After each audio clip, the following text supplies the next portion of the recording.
Atlanta has continued to sort of just, I don't want to say fly under the radar, but I think that they get left out of the conversation a lot more times than they should. What do they present tonight? Problems. Um, they have, you know, all-star caliber guards, all-star caliber bigs. Can hurt you and put a lot of pressure on you in a lot of ways defensively. Um,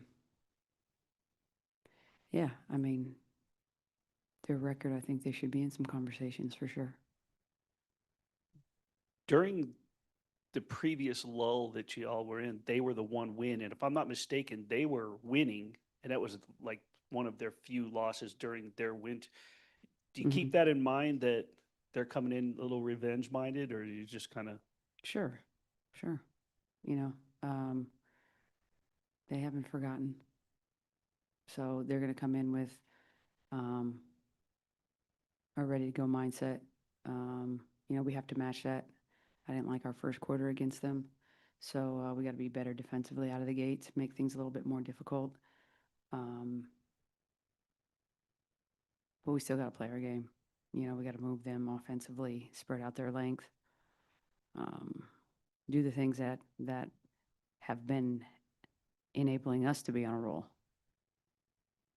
If I'm correct, you haven't seen this team since you kind of tinkered with the starting lineup the first time. Hmm. So this time around, do you like, what do you do? Do you kind I of don't know. I think revert? their coach is very familiar with KB anyway. So So just stick with what's been working. yeah, we ain't sneaking anything up on him. speaking of him, he's came into this league as an offensive minded guy, a lot of threes, everything he did at Florida Gulf, but this is a very defensive minded team. If you don't pay attention, mid game, they will clamp down on you. Hmm. Yeah, I mean, if you want to be an elite team in this league, you have to be a, a team that plays both ends of the ball. Um, I think Alicia Gray is elite offensively and defensively. She's just a really all around great basketball player. Um, you got a lot of, veteran, you got a lot of experience with B. Jones and Griner in there. Um, I think Hillman plays a really excellent role for them. Um, Coffee. So they have just a lot of nice pieces. Obviously, they're missing Jordan a little bit, especially defensively, how she can get up and harass the ball full court and just get into your ball handlers. Um, but yeah, they're long, lanky, and they play hard. Becky, I know you guys are focused on yourself, but you look at the standings, it's pretty compact 2 through 5, and then like 6 through 12. Hmm. Do you look at that at all eventually? Do you care, or you just finish where you finish? You guys want to play the best you're playing going into the playoffs? Um, yeah, of course we look at it. We're human. Um, but we want to be playing our best basketball. We're getting there. I still think the best basketball is in front of this team by a lot, actually. Um, but we have to keep playing the defensive end. In years past, I thought our offense was really tough to deal with. Um, but our offense is not why we're winning games. It's the defense. So we're going to keep playing that end. Um, Obviously, last game, the lid came off from three. Hopefully that trend continues. But we've been winning a lot of games because of our defense. I'll say our offensive rebounding has kept us in some games. So we're kind of learning to win in different ways. Earlier in the year, you said eventually the worm was going to turn. You talked about the offense has come together since in this streak. You're averaging 90 points a game, shooting over 46%. What about, though, the defense? Have you seen the worm start to turn, or are you still seeing slippage back and forth of what you did earlier in the season? Um, we have some slippage here and there. I mean, it's just human nature not to. That's why, if there was never no slippage, you'd never need a coach. You wouldn't even need me. Um, if they just had it perfect the whole time. Um, but we just want to, like I said, keep building those habits. I don't know if it's a habit yet on some things. The other day we went through and graded ourselves defensively, and we can get better. We know we can get better in some areas. We have to get better in some areas. If you want to win and beat great teams, you have to get A's and B's in some of these categories where, we had listed ourselves below where we needed to be. So I think we're aware of that. I think the players, though, have been locked in on kind of a different level the past month. So it's, again, it's not, it's what you can go out there and execute on a night in, night out basis. We'll go to Nikias on Zoom. Nikias? Hi, Coach. A couple quick ones for you, if that's okay. One, to the defensive end, with Atlanta, they duck under screens more than just about anyone in the league.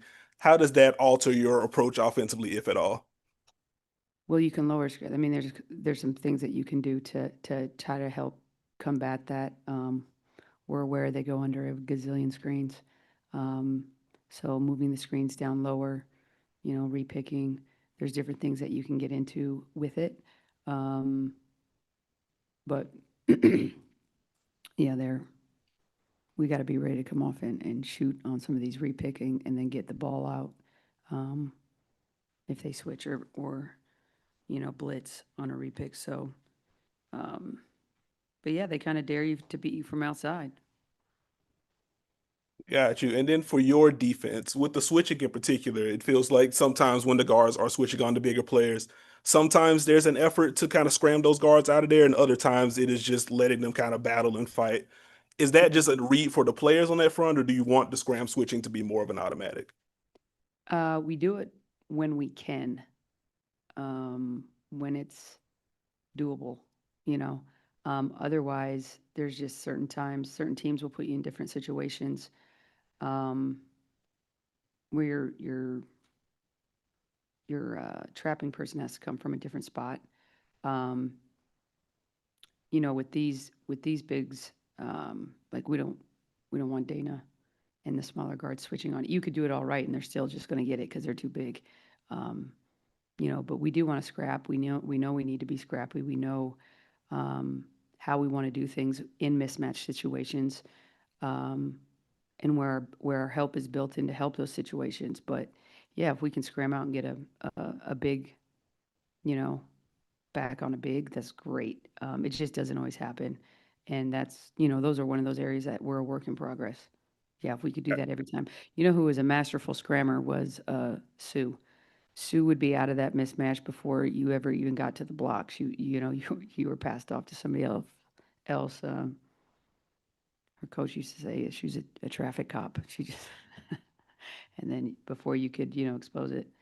Golden State's very good at that too, with Draymond and Steph. Getting Steph out of those situations. So we try when we can, but it just doesn't always work out sometimes, just with spacing and how they're maybe aligned offensively. Got you. Thank you. All right, thank you, Coach.